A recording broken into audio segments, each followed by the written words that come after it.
This afternoon, we are going to be tasting some wine. I am Amber Jo Manuel, the Executive Director of the Center for the Arts, and also today's caterer. Thus, I have an apron on.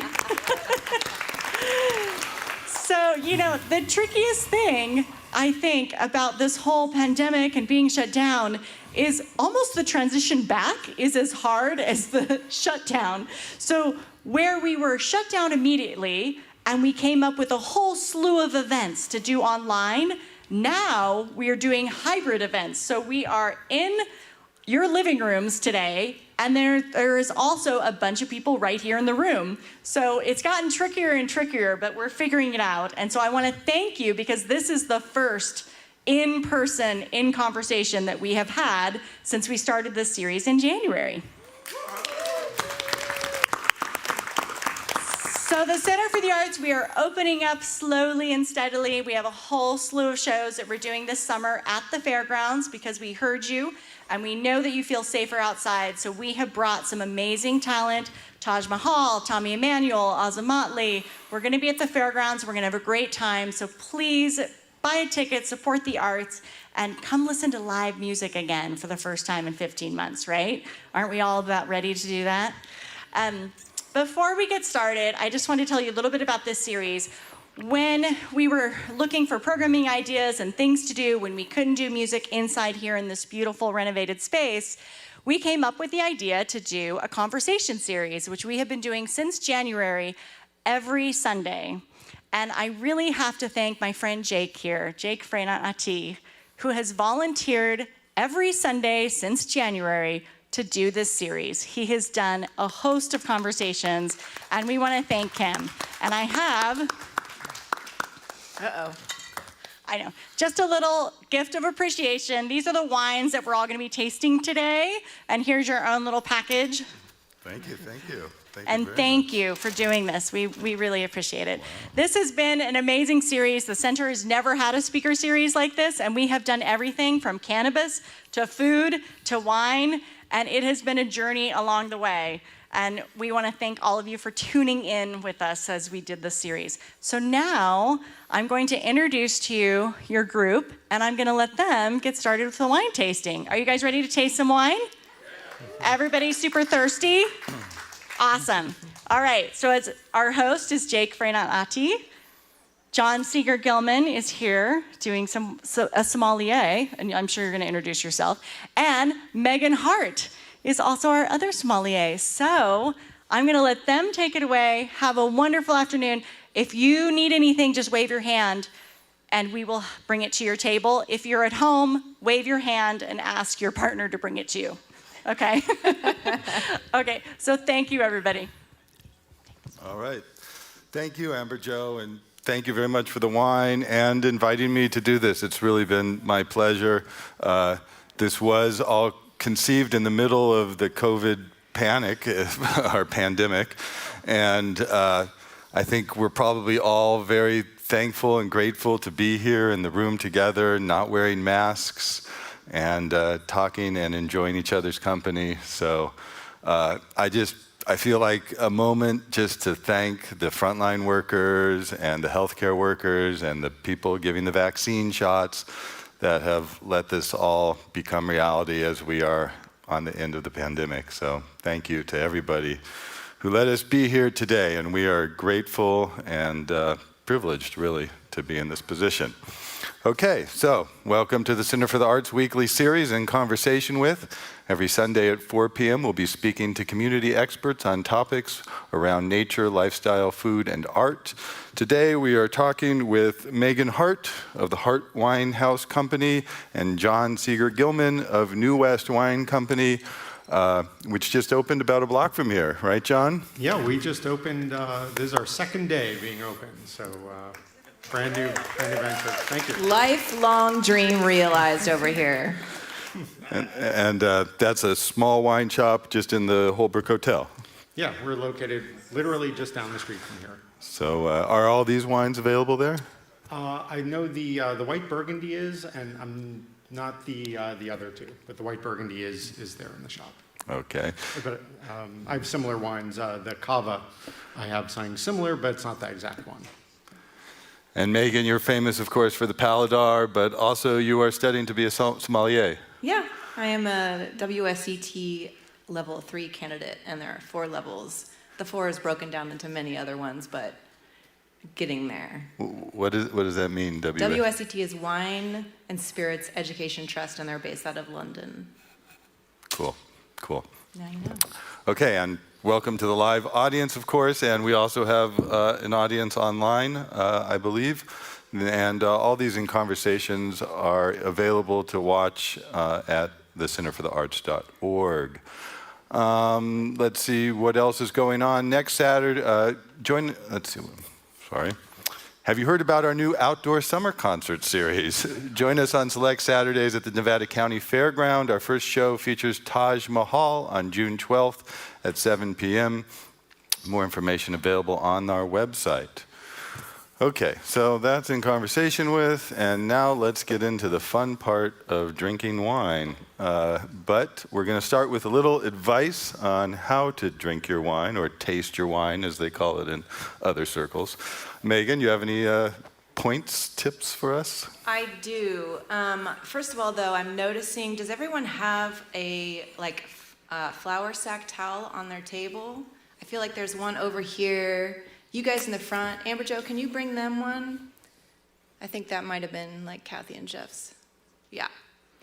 So just to, fluff it out. We're going to use it in a minute. But first I wanted to talk about the basics of how wine can feel in your mouth and how it can be described.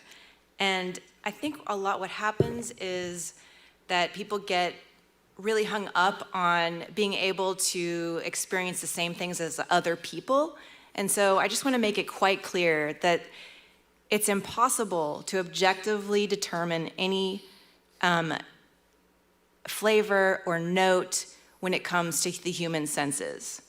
You know what that means? So basically, you might be experiencing one thing from the wine that's completely different from me, and that's perfectly fine. We're 2 human bodies. There's no way to possibly, have the same thing. Sometimes it does, and it's great. But if I say, oh, I'm getting, you'll hear sometimes describe grapes by comparing them to other fruits, and that's because grapes are this incredible fruit that for generations and millennia has been just really special in that it can absorb the area it comes from. That's what people say is terroir. So if you have a grape that's grown in France, that's the same varietal as the grape that's grown in California, they're not going to taste the same because they're not grown in the same place. And also, your experience of it can be different too. So you've got sugar. Any fruit's going to have sugar, and that's always going to be a varied amount. Sometimes when you taste wine, you'll get this really drying effect on your gums and your teeth, and that's tannins. And the tannins will come from the seed inside the grape, or the stem, if there's any stem, or the skin. So that's that's exactly coming from that. Another thing is acid. So a really good way to think about acid is if it's kind of weird, there's going to be a lot of discussion about do this weird thing with your face, and this is what this means. Like, for example, with acid, if you take a sip of wine and you swish it around like mouthwash and you swallow it and then you lean your head forward, you're going to get spit, saliva, kind of collect in the front of your mouth. that means it's really acidic. So if you don't get very much of that, it's not very acidic. If you do, it does.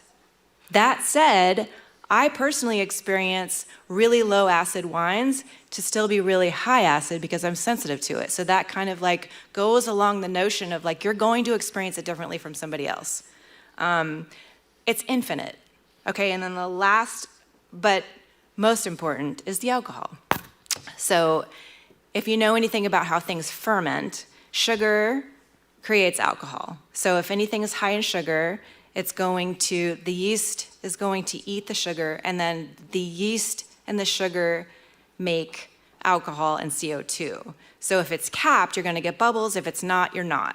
And the higher the sugar of the grape, the more alcohol is going to be. And usually that happens in really warm climates, so that goes back to terroir. So there's like many, many different facets we can go to talk about that, but that's the basic. And I mean, when you drink something that's alcoholic, you can feel it in your mouth, right? Like it's kind of hot. And it goes down your throat, and you can feel that heat too.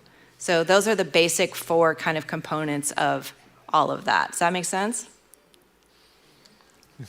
This is audience participation. Yeah. Yeah. Yes. Yeah, for sure.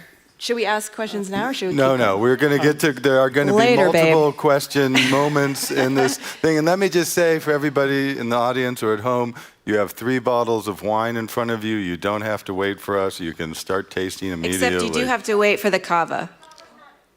Except for the cava, yeah. But if you want to, dip your toe in a little bit, nobody's going to judge you. If I can just jump in for a moment. Jump on in, John. So just so you all know, so we have these 3 wines. We're going to taste them all. And what Megan just went over are basically what we know as the 4 components, right? She talked about sugar, tannins, acid, and alcohol. And those are things that we use to kind of judge the quality of the wine, and to what we're really looking for is a wine that's really what we call well balanced, or a wine that is of quality. Should have a good combination of those 4 elements, and no one single one should jump out too much. So for instance, if you've had a wine that's a little too high in acid, you'll get that kind of mouth puckering thing. It can be almost unpleasant. Or if you have a wine that's too many tannins, you'll get that kind of dry, scratchy, sensation. So really what we're talking about is breaking the wines down into these components. And there's 2 other, they're not really components, but they're things to keep in mind when you're tasting wine. And we'll discuss this when we get into the actual wines. But in addition to those 4 components, there's another thing called mouthfeel that we in the wine industry talk about. And what that is really like the texture of the wine in your mouth, the weight of the wine in your mouth. I like to use a little analogy to help describe this. If you think about chocolate milk and the flavor of the chocolate, you can have on one end of the spectrum, let's say chocolate milk made with low-fat milk that's very, very thin and kind of just goes down easily. And on the other end of the spectrum, you might have like a chocolate milkshake. Okay, both of these things have chocolate flavor, but the way it feels in your mouth, the weight of it can be very, very different. So that's one thing. The other component, or the other thing that we're looking for when we're judging wines in terms of quality, is what we call the finish. And that is, does those tastes linger in your mouth after you've swallowed?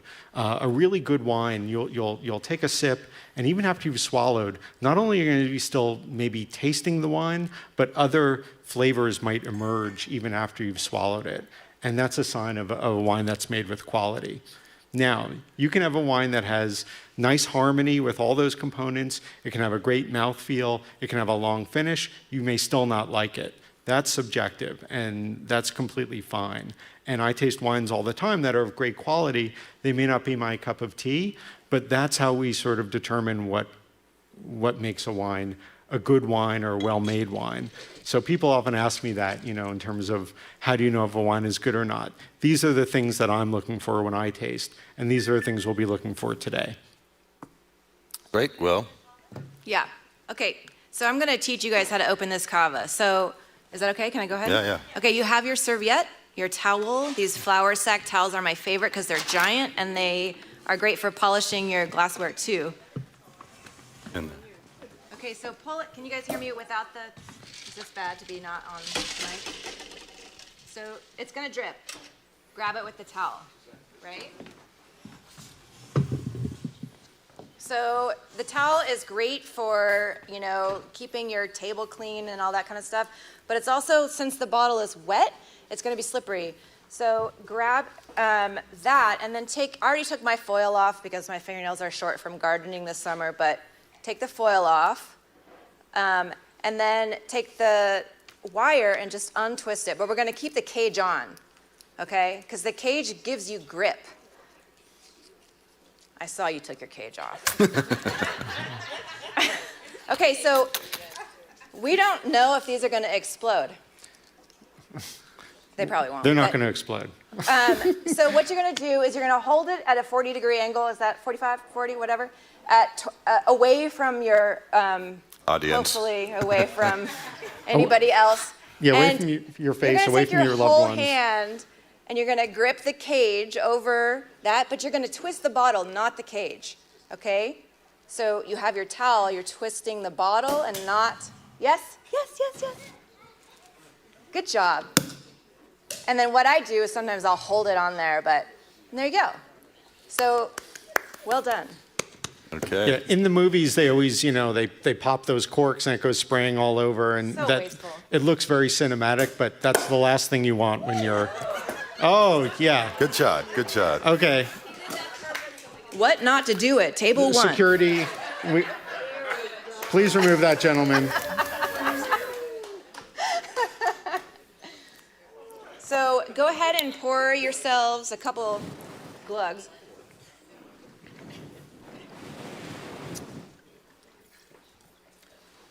One thing that, Thank you. thank you. One thing that you can tilt your glass, you don't have to. It kind of helps, just like beer with the bubbles. There's not going to be like as many bubbles in this as there are in champagne. And go ahead and swirl it. Swirl it around. So Smell now- it. Put your nose in there. Just to point out briefly, this little wine tasting is called Similar Yet Different or something like that? Yeah, same but different. Same but different. And that's because this is not real champagne, but This is, so what we're drinking, this bubbly is cava. This is from Spain, and it is made in the same method that champagne is made. It's called the traditional method. And that's, it's kind of a long technical process. I'm not going to get into the whole thing, but basically, the wine goes through its second fermentation in the bottle, and that's what produces the CO2, which gives you these nice little bubbles. If you've ever had kind of inexpensive sparkling wine that's from, you know, not from Champagne, or you've had Prosecco, very often those are fermented in larger vats and then they're bottled. So they do not use the same method. But this is the same method that Champagne is made in. And it tends to be higher quality. You get those nice delicate bubbles, which everyone likes.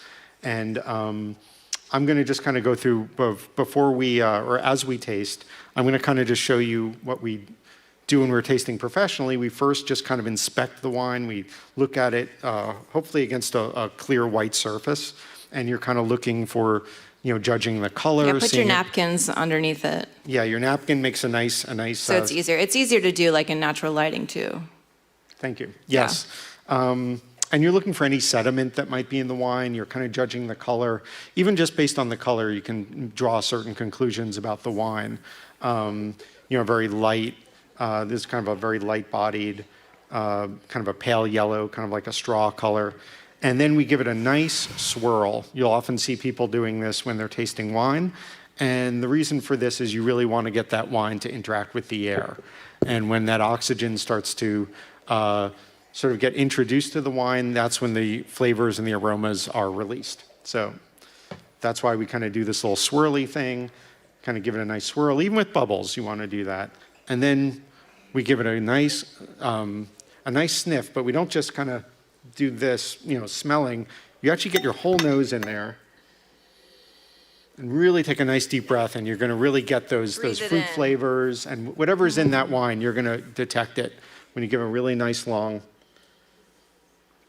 And this will also start to give you some hints to the wine. For instance, if the alcohol level is a little off, if there's too much alcohol in the wine, in the industry, we call it the wine is hot, which means you're going to get that little bit of a burn almost. It's almost going to sting your nose.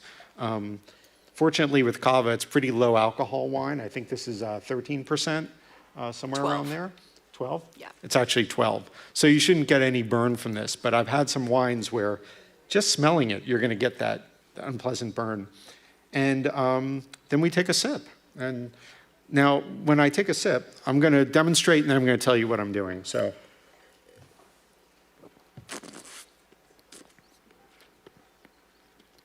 Okay. So what I did is I took it in my mouth. I sucked in a little bit of air as well. I know it looks funny. This isn't what I do when I'm drinking wine, but this is what I do when I'm tasting wine.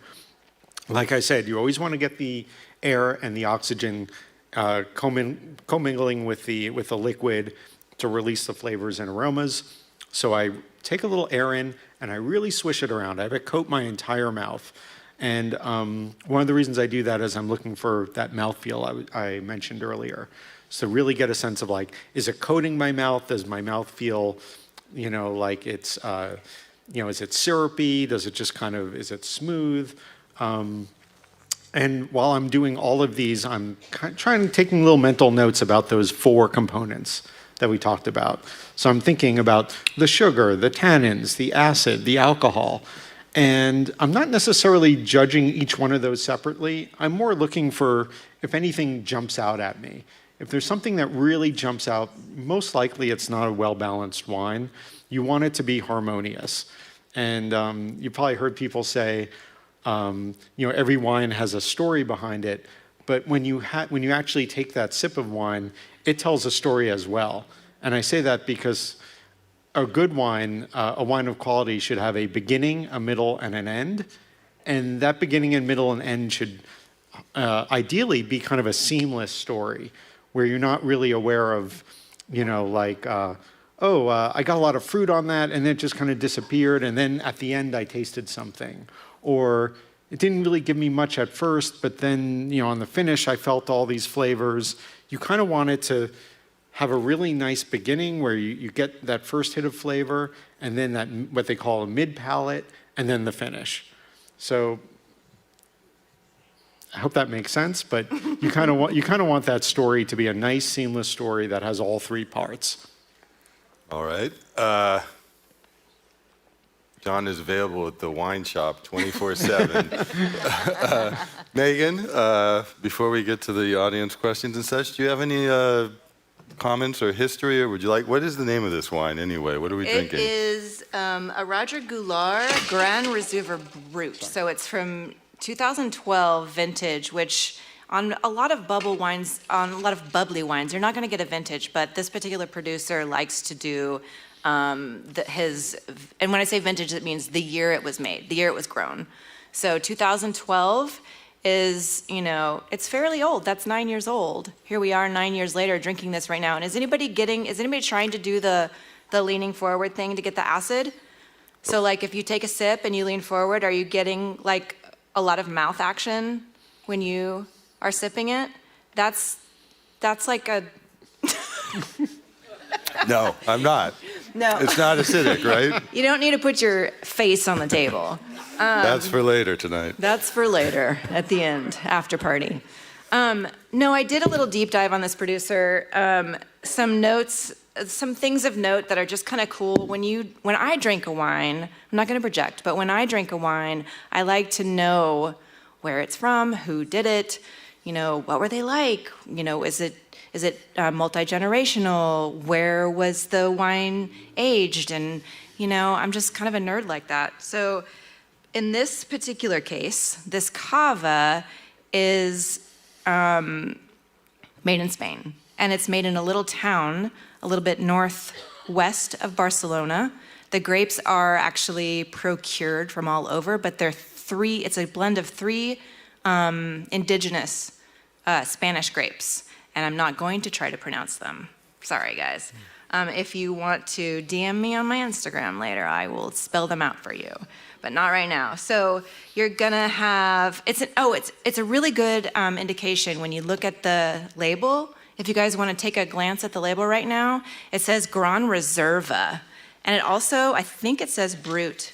Brut at the bottom it says Brut. Okay, so when you see Brut, you're gonna know it's dry, but there was also a little dosage added to it. So when a wine that is supposed to end up bubbly in your bottle, in your hand, and in your glass right now, it's going to be completely fermented to a dry place, but then they have to add a little bit of sugar before they cap it so that you get the bubbles.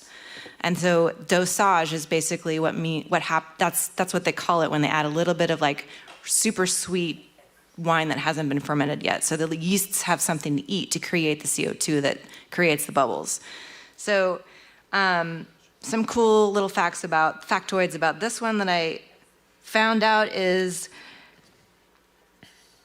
there's a stone cathedral in this tiny little town northwest of Barcelona that has a basement very far down deep underground. And these bottles have been aged under the ground. What's the 57 degrees Fahrenheit, 14 degrees Celsius for many, many years, a constant temperature. And it says on there, I think the Gran Reserva indicates that basically a certain amount of time has been passed by the time you actually get it in stores. So there's four different indicators of the time it's been in bottle. So this is the longest amount. So my personal favorite, if I'm not gonna drink champagne or I'm not gonna drink traditional method, bubbly from California or anywhere else, I'm gonna go for a cava because I know it's been on the yeast for that long. So, little tidbit.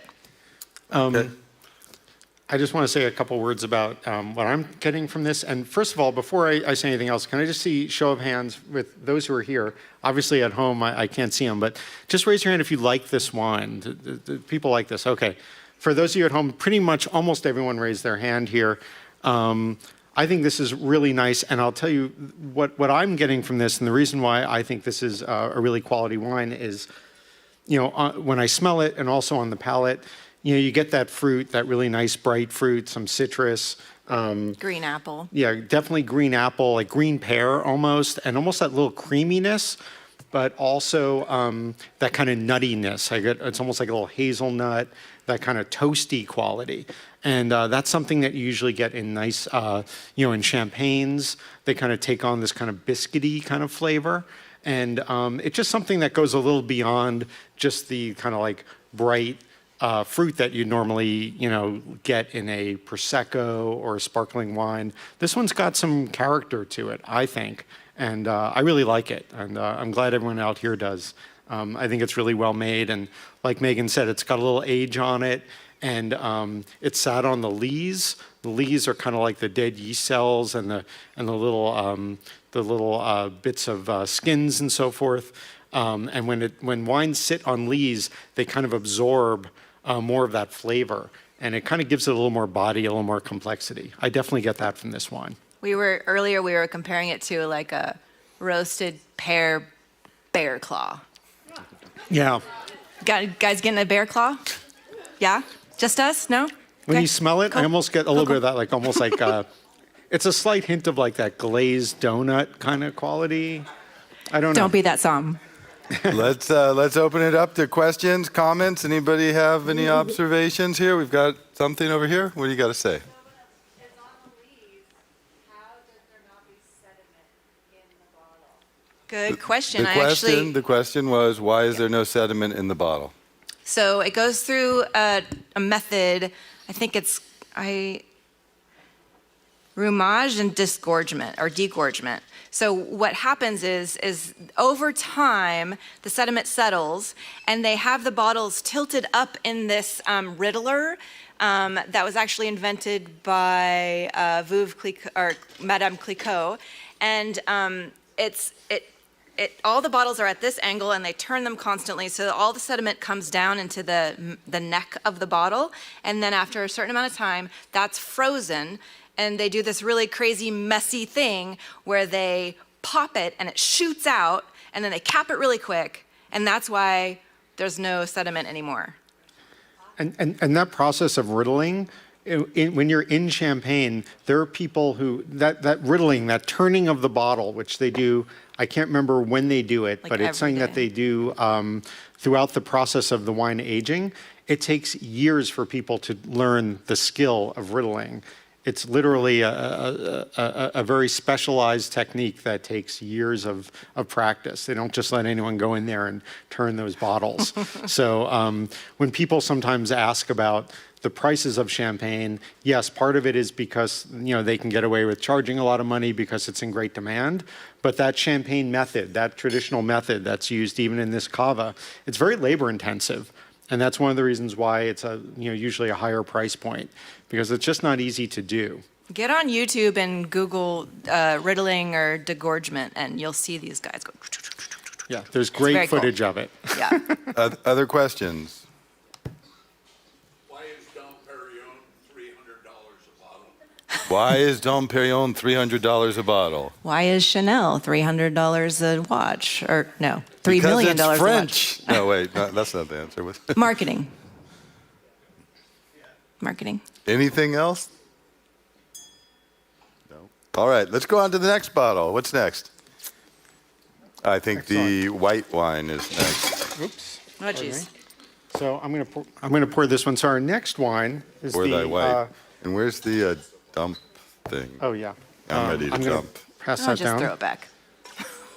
Throw it back, y'all. Throw it back. Okay, so we're ready for spinning. our second wine here is a Guy Amat et Fille Bourgogne Chardonnay 2017. This is a white Burgundy from Burgundy region in France. White Burgundies are almost always Chardonnay, and that's what we're going to be drinking today. And this is a good time to jump in and say the sort of mini theme of this tasting is we're doing grape varietals that you may be familiar with, but you may not have had these exact wines. So I'm willing to bet pretty much everyone here has had a Chardonnay at some point. And probably most of the Chardonnay that you've had is California or domestic. And this is French Chardonnay. Same but different. Same but different. So same grape, but a very different style, very different kind of wine. And if you've ever had sort of those big oaky Chardonnays in California, this is very different. So I was too slow with the pouring, so thank you, Megan. I told you I have a tendency Chardonnay to is the start. one that comes in a box, I have a right? tendency to start the ramble. This is But- what friends are for. Thank you. That one's yours. All right. The Swirl four, it. the four S's. Right. So Swirl. What are the four S's, John? Quickly. the four S's, real quick, just to recap. C. So first we take a look. We look at against that white backdrop, and this is a very pale yellow. And then we give it a nice swirl. So get that air to interact with the wine, and then you give a sniff. Get your whole nose in there. Nice big sniff. Try to really think about what it is that you're smelling. What it makes you think of. It's like a 67 Camaro. No, wait. You must have spilled a bottle of white Exactly. Burgundy in that. And then the sip, of course, and try to White take. leather? Try to, when you take White that sip, leather. take in a little air along with it, so you Swish can. it around in your mouth a little bit.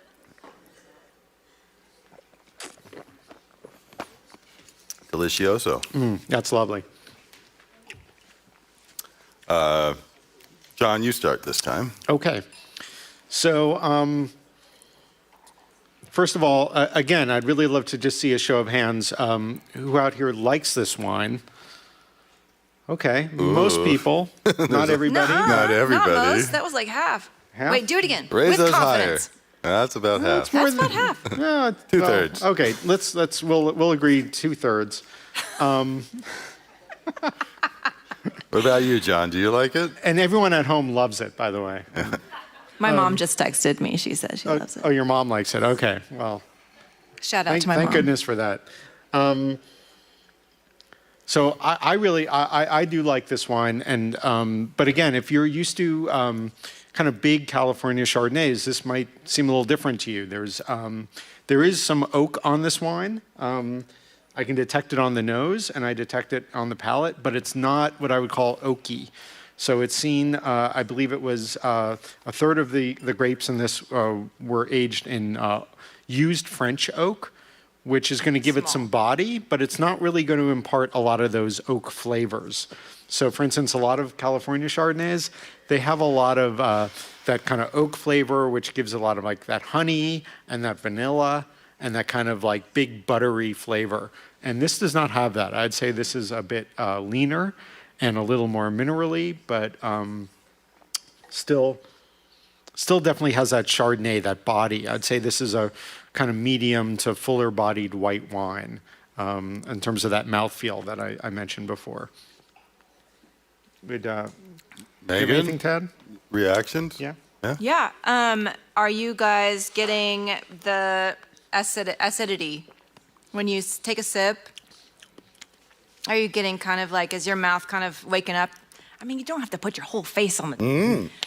Now, when Megan talks about that acidity, the way that I can kind of gauge it is after I've swallowed the wine, when we were talking about the finish, my mouth is still salivating. Yeah. And that's the acid. That's acid. And that's something that wine people talk about a lot. They talk about acidity. Is that good or bad? It's not necessarily good or bad, but I will say that the good thing about acidity is that it makes you salivate, and that's what makes wines that have good acid are great food wines. Food.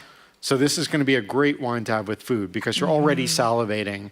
And so, this wine would be great with cheeses. This would be great with like chicken dishes. And because of the body of it, it could hold up to something a little more robust. So maybe even like a chicken dish with like a richer sauce or something like that, or a seafood dish that has, even like a bit of like a cream or butter sauce. I think this could cut through it with the acidity, and that'd be really lovely.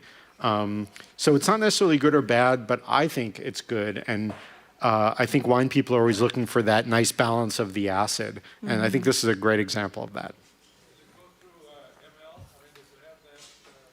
Yes. Yes, it has. So for anybody who didn't hear, he asked if it does it go through ml, which is basically asking, does it go through the malolactic conversion? So that's going to happen when you have lees, and that's going to happen when you're in oak, and it's basically oxidation and time, and that's butter. That's what like a lot of Chardonnay lovers love about California Chardonnay, that actually I've gotten to the point where I'm not a huge fan. I feel like there's so much more that can be said with this varietal, and I feel like Chardonnays are really amazing because they're like a blank slate. They're one of the most influential grapes all around the world. They will pick up really, really interesting notes from wherever they come from. And that's why I love like Burgundy Chardonnays, is because it comes from like this heartland of France. It's not super cold. It's not super hot. It's like this perfect middle ground. There's like this amazing blend of, it can get hot there, but it also kind of is, it's not Mediterranean climate by any means. And so it says a lot more, I feel like, and when varietals will come from a place that is just like not just one thing. Does that make sense? Yeah, and a quick word about acidity. When you're judging, one of the best ways to kind of get a handle on a wine is if you understand if it comes from a hot climate or a cool climate. It's something we talk about a lot.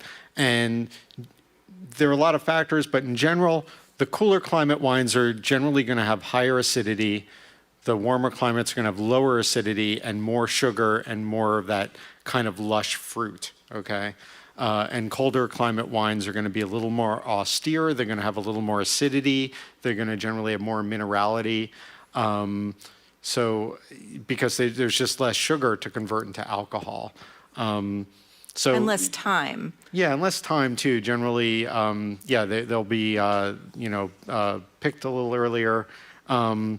So it's one of the things that we look for. If I know it's a cool climate wine, I'm already kind of anticipating what I'm going to be getting as compared to warm climate, which is why California Chardonnays tend to be much bigger much fuller, much rounder, more bright fruit that kind of like jumps out of the glass at you. Not so much of that acidity, not so much of that minerality, because it's so warm here. We get so much sun, and it's just sort of, it's very hard to, although, that being said, there's lots of microclimates in California. So there's coastal regions and there's alpine regions where you can do really good cold climate wines, but that sort of, the sort of textbook California wine is that big, juicy, high alcohol, low acid kinds of wines.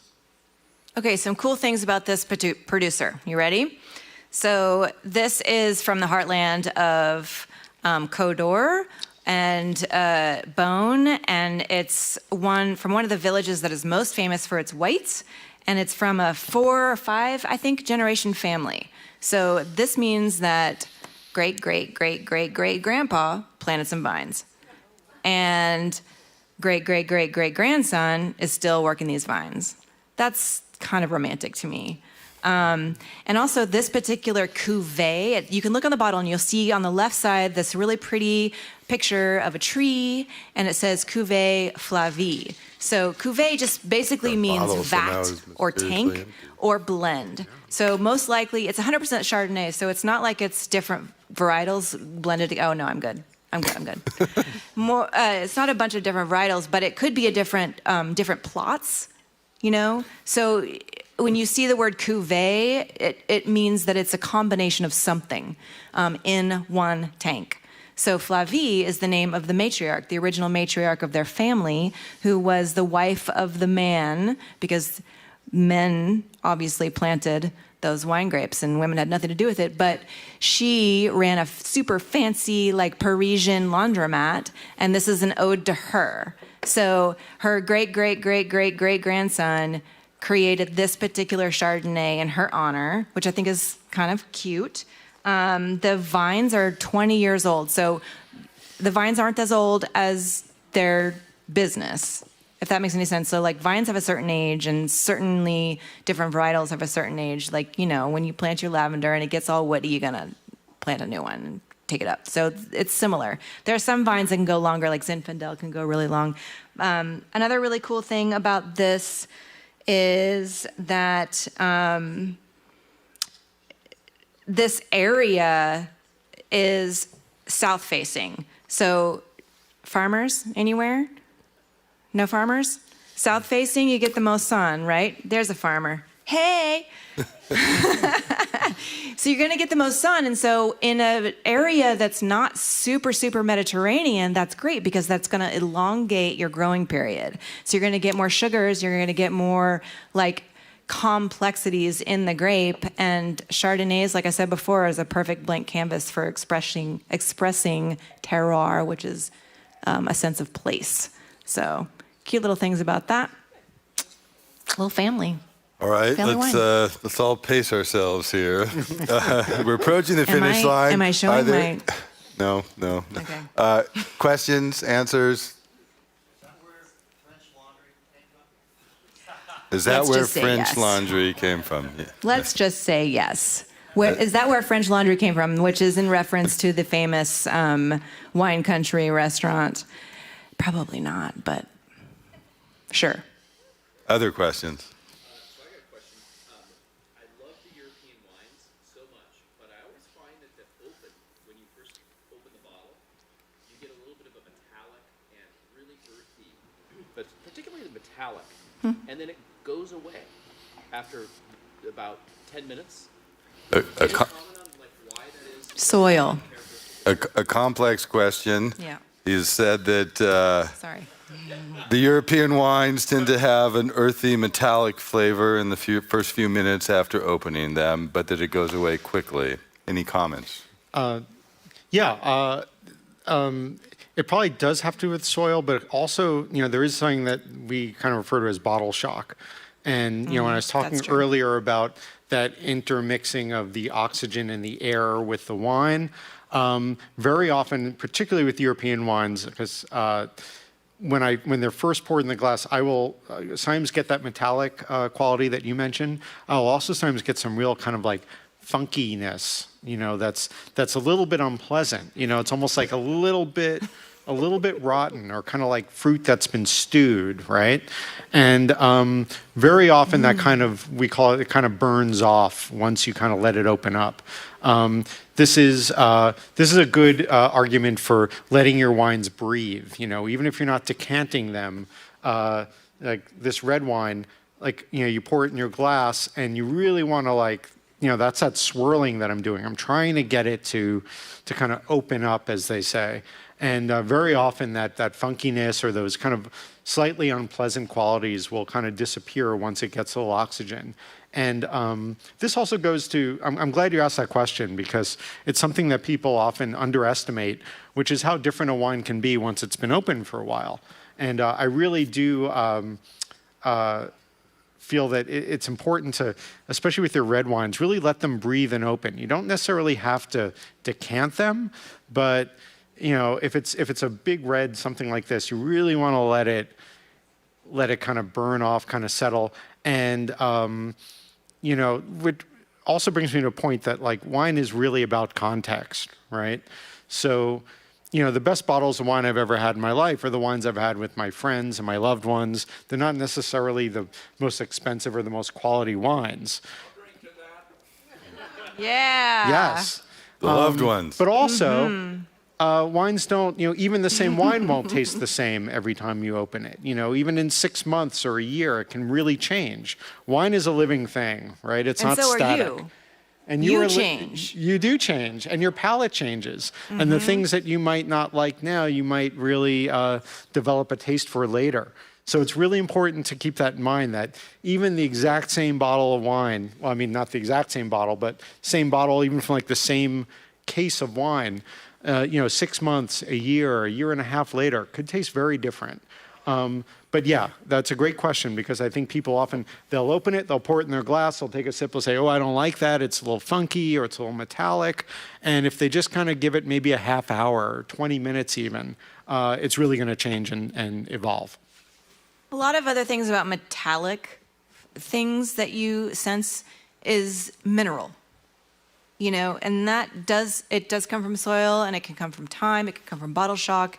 I mean, it's come all the way across the ocean. We don't know how old it is. That's old world wine most of the time, and there's so many factors involved. But what I do is I always open. That's why we opened all your bottles before you got here, about an hour before you guys got here, because of that reason. We wanted it to oxidize a little bit more. So I'm actually going to pour this red. That being said, I'm going to pour this red for us up here. We had one more question, though, over here. Oh, yeah. Let's Yeah. hear it. How did you all decide on the European wines versus California wines? Because we wanted to be same but different, because we're in California.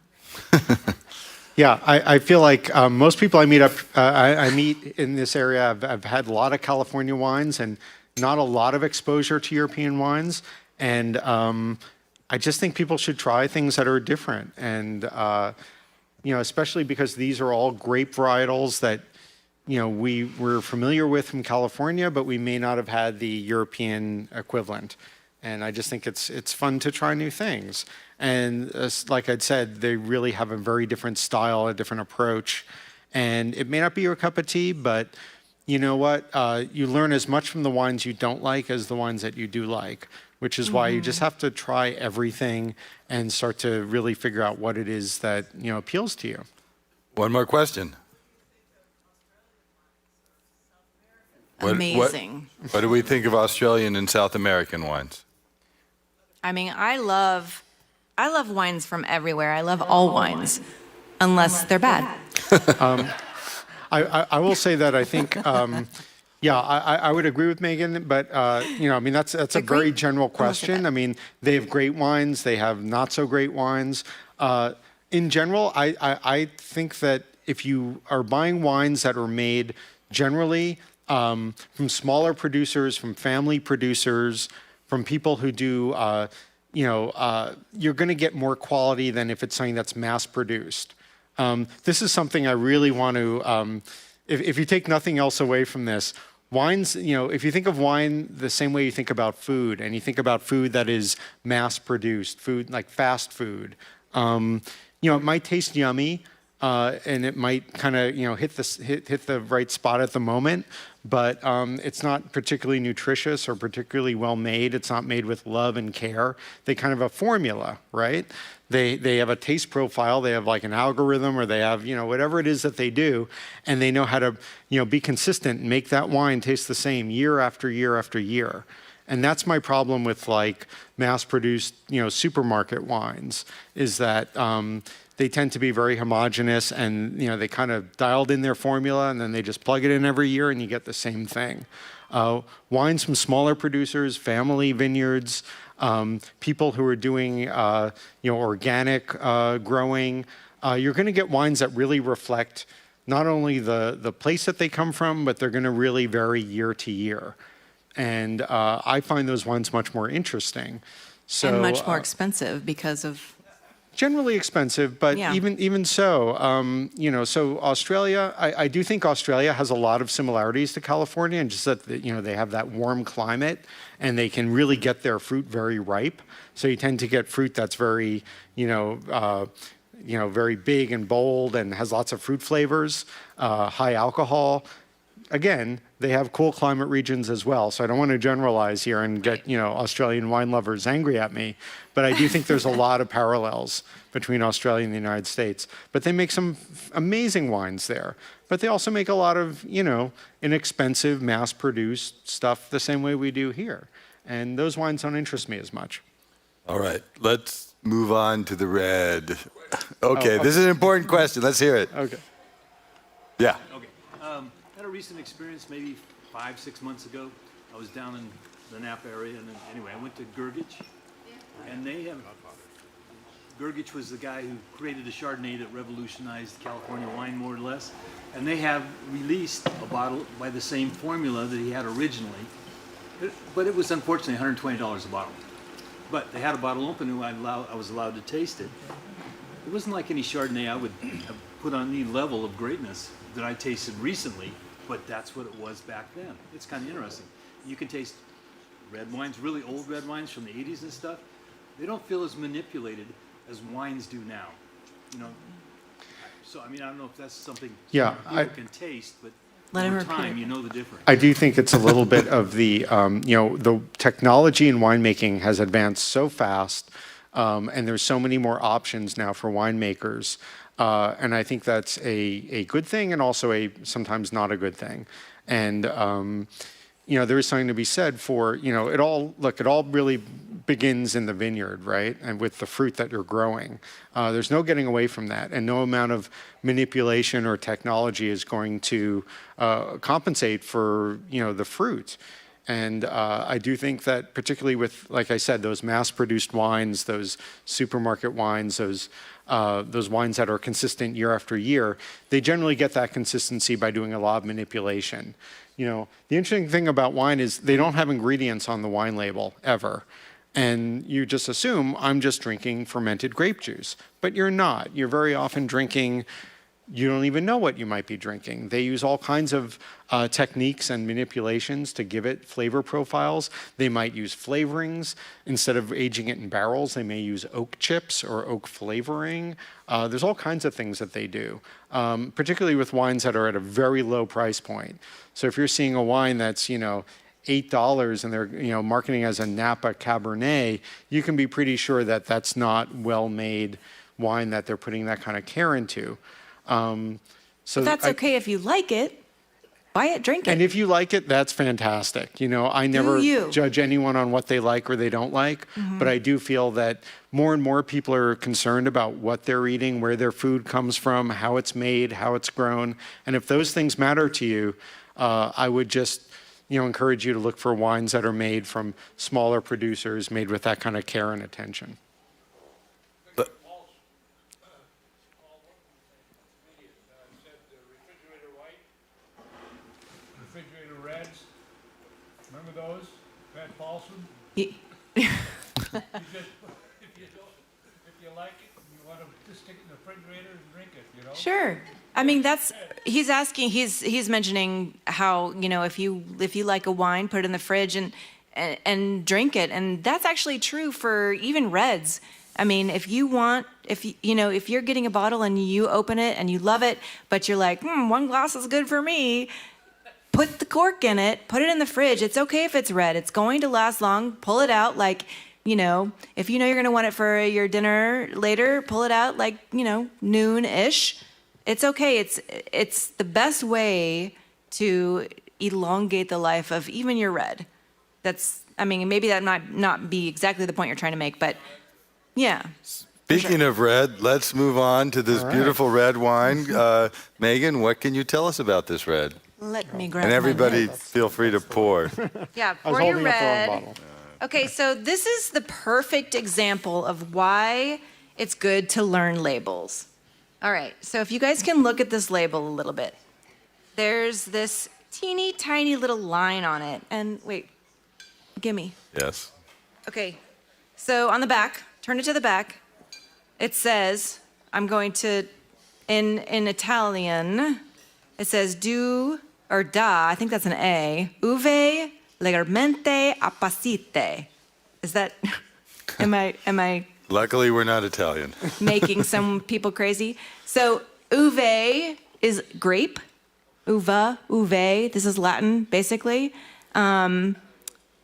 So this little tiny, underneath that little like golden line you see with the star, it basically means that part of this grape harvest was dried slightly. So if anybody doesn't realize, Primitivo is actually Zinfandel, which goes along our whole line of same but different.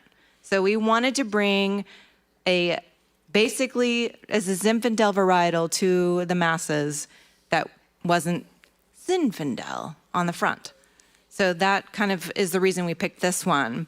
It's really interesting. Zinfandel actually came from Croatia originally. And yeah, it's super random, super weird. I won't go into the whole like journey of Zinfandel, but it's really fascinating if you want to dig into it. The reason that this little tiny phrase is on the back of the bottle is because Zinfandel grapes are big. They're kind of like fat, and that means they have a lot of surface area, and they have a lot of sugar, and they grow really well in really, really hot climates. So you're gonna get a Zinfandel harvesting really early, like August or something, and sometimes that can be hard because it's super early, but it can be super high in sugar. So what these people in Italy have decided that they're gonna do is they're gonna be like, oh man, this grape is like super sugary, which means high alcohol, right? High sugar equals high alcohol.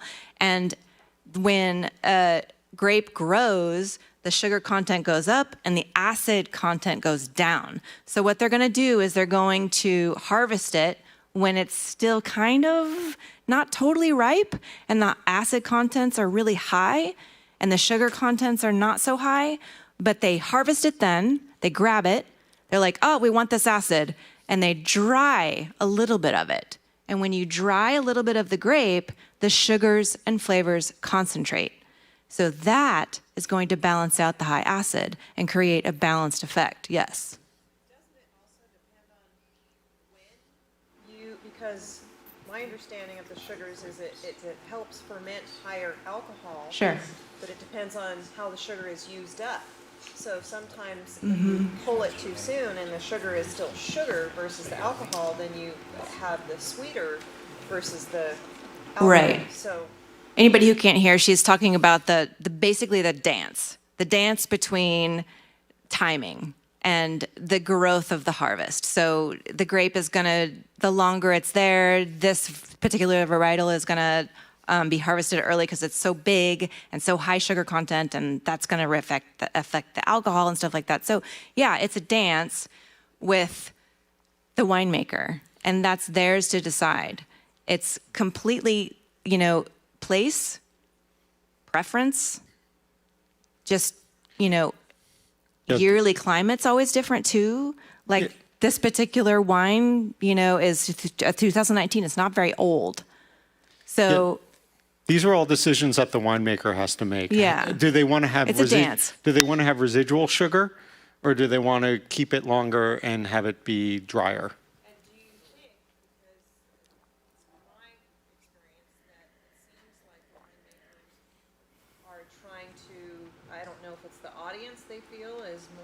Yeah. the sugar, but they're trying to please more sugar versus complexity and depth and not necessarily high sugar, which is much more my taste, but I think that a lot of people want to have the wine clubs, they want to have the fruit forwards, they want to have everybody likes the sugar, and they just, you know, they're going towards that as opposed to a really great, longer taking wine. Right. So she was asking about the kind of balance between, you know, how do you decide whether you're going with a sweeter wine that may be more lush and more sweet, or if you're going to which might appeal to more people right off the bat, or if you're going to kind of hold it longer and try to get those sugar levels down more.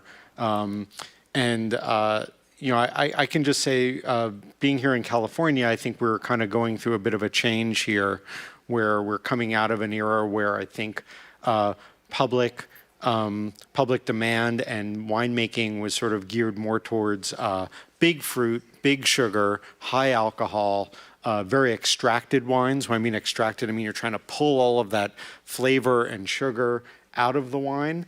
And I think that really kind of peaked maybe in the late 90s, early 2000s. And I think now we're kind of entering a phase where I think people are starting to develop a little bit more of a taste for wines that are a little more restrained, kind of returning a little bit more to the way California wines were maybe back in the 70s. Yeah, which is what you were talking about before. Yeah, which is what this gentleman mentioned before, how, you know, they really tasted very different. You know, a Napa Cab back in the 70s might be around 13% alcohol, where now it's hard to find anything under 14. And, you know, back about 10, 15 years ago, they were up north of 15%. You know, even I had California wines that were almost at 16, almost dessert wines because they were so sweet. So I do think a lot of this just has to do with trends and what's popular. And Isn't this a little bit about also commercialization and trying to produce more wine and bigger grapes and juicier everything? Yes, I mean, more watering. So the other thing is that when it comes to winemaking, this is definitely a challenge in California. You know, when you're growing vegetables or fruit, you really want, you know, lots of sun, lots of water, lots, you know, rich soil, and you just want to kind of get that fruit as big and juicy as possible, right? Yeah. Well, in winemaking, you actually kind of want the opposite. You want those grapes to be more concentrated. You want lower yields and have those yields have more quality. So you're constantly, you know, thinning the grapes. And you also want those vines to have to dig down deep in that soil and struggle a little more. Because when the vines struggle and they're kind of, you know, really trying to like get that water and get those nutrients, you're going to get more character in the wine. Now, obviously, you don't want them to starve. You know, you don't want a drought situation, but it's kind of counterintuitive. You want the grapes and the vines to have to work a little more. It's going to give the wine more character. So in California, that can sometimes be a challenge because we have so much sun and we have great soils and, you know, everything that makes it wonderful for growing something like oranges. It's actually, you have to kind of fight against that to some degree in order to get the grapes that you want. Which is exactly what happened with this Zin. So if I could go into the label a little bit more. So you can see that you can even taste, like when you put your nose into it, you smell a little bit of that like jamminess and that kind of like raisiny. That's because part of it was dried, like I was talking about earlier. And there were two methods that are really interesting and of note, I feel like, that makes this Zin different from like a California Zin, which is going on with our theme, same but different. Okay, so when you smell it, you've got that like super dry kind of just, can I say raunchy? Yeah. Yeah. Say it twice. A little bit of raunch. If that's what you're getting, then you should go with it. But not, I mean, the good kind, right? Like, there's a little bit of like, I want more. And so there are two methods that were employed by this very small winemaker, okay? And the only reason that it works for these people is because they're small. So one of them is the drying method, and that's called the pasito method, which is they're going to dry a little bit of it, concentrates the sugars, makes the acid in the sugars balanced better. And then the other is that this particular vineyard is from the, you know, okay, so Italy is a foot, right? Like a boot. And then there's that little peninsula that's like the heel of the boot. Right there. The heel of the boot. Thank you, thank you. I'm flexible. So it's super, super dry there, even though it's right by the Adriatic Sea. It's not necessarily maritime climate. They don't get like the oceanic fog and stuff like that. It's hella dry. So they do this growing method. What's it called? Albarello. Albarello. Alberello. Okay? That basically is where they take the super dry crust of the earth and they break it open. And just like John was saying, they want their grapevines to struggle because that concentrates the flavors. And then another part of that exact method is that they grow, because it's exactly translated to sapling or little tree. So they're only like, you see those grapevines with the lines and the wires and everything, and they grow along them. These are not like that. These are like little pokey trees all over the, area. And it's hard. It's hard to harvest these. You can't drive a tractor in the middle of them and just like grab a bunch of them. This is why this is a small producer, and it concentrates those flavors. And because they're struggling, because they're pruned like this, they're going to have a higher concentration of flavor and complexity. And so that combined with the pasito method is going to give this what did I say earlier? Raunchy? Raunchy. Show of hands here. Do people like this wine? Okay, I think almost everyone has. Yeah, I think Raunchy! we have a raunchy for the crowd here win. tonight, and they like this wine. I can't. Who knows what's going to happen later? But I get that fruit. I get that really ripe, bright fruit that kind of reminds me of California. But you know what I also get? I don't know if you guys get this, but I get almost like a little like dusty quality on the nose, and I really like that. It gives it a little extra complexity. And that's something that, when we talk about wines and, we talk about these components, right? The sugar, the acid, the tannins. I also, by the way, the tannins, I do get some tannins on the end of this. So, Yeah. and that's that That's kind the of, skin. that kind of dry quality that you get. Swish it in your teeth, and if you feel that dryness, that's the skin. But they're soft tannins. They're not, if you ever had especially like a California Cabernet that's, hasn't quite aged and smoothed out yet, you can really be like, it almost feels like sandpaper on your tongue or your roof of your mouth. And I think this wine has, really nice kind of elegant tannins. I get that dryness on the finish, but it's not unpleasant. And I think that's really nice. So that's another thing I like about this wine. And yeah. My meat and potatoes husband loves this wine. So again, What with the else does he acidity, like? and this wine I'd say is kind of tell ya. on the low acidity end of the spectrum. But those tannins are going to really help this. This is going to be a great wine to have with any kind of red meat. Those tannins are going to help bring out the fat in the meat and really, enhance that flavor. So this is a good. And unlike a California Zin, I feel like it's just a little bit less kind of bold and kind of fruity. I think that other layer that I was talking about, the complexity. Here's a good analogy. When I talk about complexity, sometimes people look a little confused. So if you imagine having a bowl of chili, right? Like a really nice bowl of chili, and you got the meat, and you got the peppers and all that. Okay, that's great. If you've ever had, then you sprinkle maybe like a little cilantro or a little like maybe chopped up green onion or something like that. It just adds that little extra oomph. You're still getting the meat, you're still getting, the cheese, the peppers, all those other flavors, but just kind of adds that extra little flavor on top of it.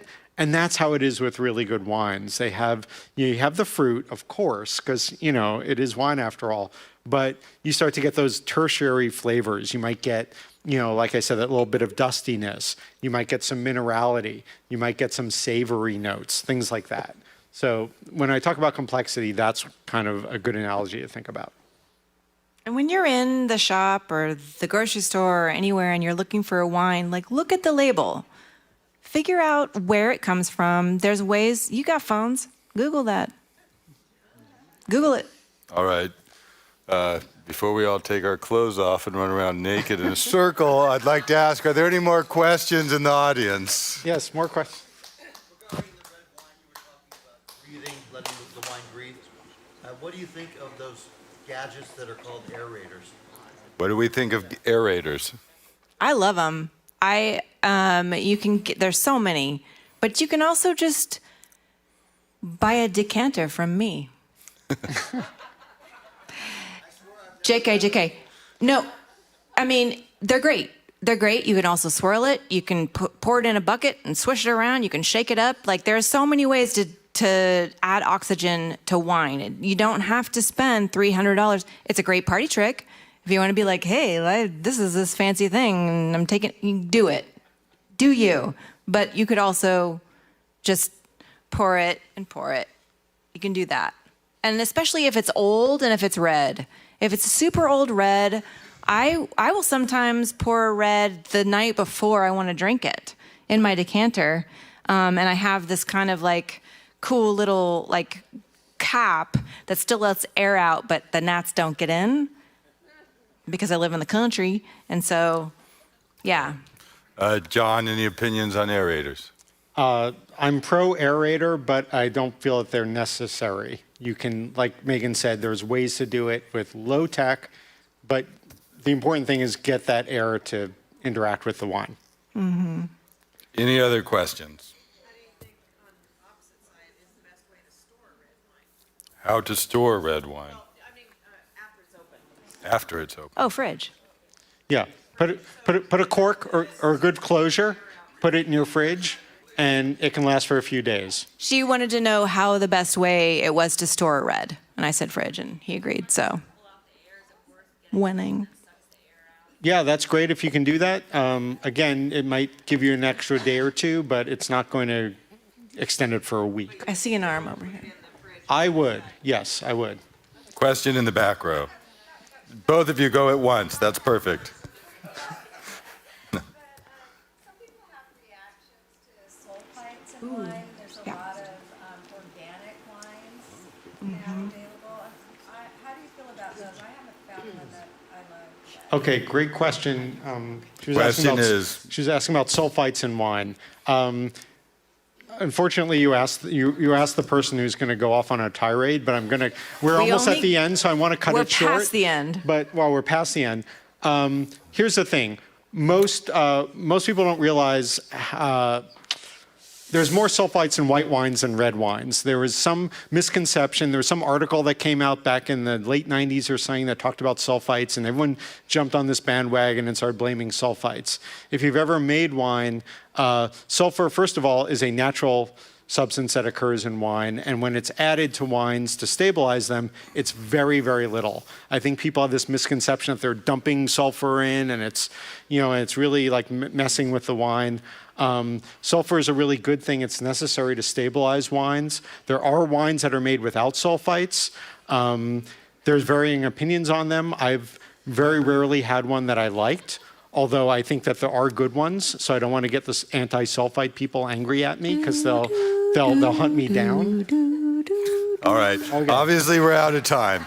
I just want to say one more thing real quick. Just about these components that we talked about, people talk about balance. Forget about balance, it's about harmony. It's about whatever works in that mixture of those components. And so I just encourage people, when you're drinking, be mindful.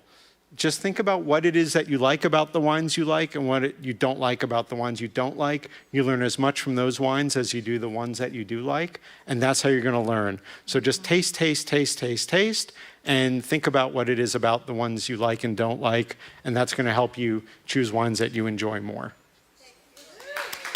Thank you, John. Megan, last words? In reference to what he was just saying, I would say a quick narrative. You know how you were saying the wine you love is the wine you share with your loved ones. My best friend, who actually was living in California for a while, shared a wine with her dad that she just knew that her dad would love. And it was a Sauvignon Blanc, and she was sure of it. And so she had me grab a bunch of it, and I went to her house, and I took it to him, and I was like, here's this wine, try it. And he was like, he had traveled all the way from Virginia at a party we had, and he tried it, and he was like, yeah, it's okay. And I looked at him, and I was like, your daughter picked this out for you because she knew you would love it. And he looked at me and he was like, oh, really? And he took the glass up again, he put his face in it, and he swished it around and he drank it, and he goes, I love it. Thank you, Megan. Thank you, John. Thank you to all our audience. Up next on May 23rd, we talk about the future of food. Award-winning journalist Simran Sethi has traveled the world seeking out diverse flavors that seem to be disappearing. Learn what it means to experience food in a whole new way, tasting foods more deeply through each one of our senses in order to savor and save the foods we love. This episode is sponsored by Briar Patch Food Co-op. That will be the 23rd. Thank you, everybody. Thank you, Conrad, our producer. Thank you, Amber Joe, the boss around here. My name is Jake. I'd like to close with this quote from Louis Pasteur: a bottle of wine contains more philosophy than all the books in the world. Thank you. Oh, so nice. And I just got, they received these wines from Amanda over at Serendipity. If you guys know Amanda, she's brilliant. Amanda. And she just sent me a note to let you know that the Cava is available by the glass at the Holbrooke. And the Burgundy, the white Burgundy, will be available by the bottle at the National. And the Primitivo will be available at Cork 49. They just put it on the list. So if you really like the Primitivo and you want to go get a glass, it is available at Cork 49. And I want to thank all of you for being here. Oh, yes? And that white Burgundy is also available at New West Wine Company. That white Burgundy is also available at New West Wine Company. And I want to thank all of you for coming. It was so fun to take these from offline to in person. That was a really great experience. And I want to remind you all that this event was $10 and free to members. So if you're a member at the Center for the Arts, you can have all kinds of programming for free. So please join the center and support us. We've had a long year, but we are building our way out of it, and it's going to be brilliant. And you can see this fantastic venue that we have built, and we can't wait to have you on this stage for Postmodern Jukebox, Keb Mo, Dave Mason, and all these amazing acts this fall. So join the center. Join us in this room. It'll be a great time. So thank you so much, everybody, for coming today. Thank you, Amber Joe. Thank you. And